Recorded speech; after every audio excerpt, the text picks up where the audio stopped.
Good evening. Tatan দেখো ঘুম থেকে উঠে পড়েছে।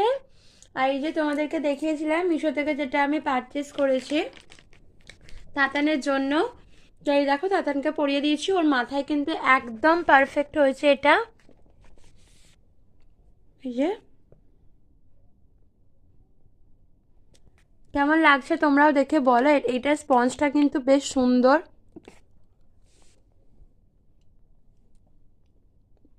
হুম। আর তাতান দেখো ঘুম থেকে উঠে বিস্কিট খাচ্ছে। তুমি কি খাচ্ছ বাবা? দেখি দেখি, এটা মুখে চলে যাচ্ছে। খাও খাও, খেয়ে নাও। দেখো তাতান ঘুম থেকে উঠে এখন একটু একটু বিস্কিট খাচ্ছে। তুমি কি খাচ্ছ বাবা? একটু একটু করে খাও, পুরোটা খেও না, আটকে যাবে গলায়। হ্যাঁ, খাও, খেয়ে নাও।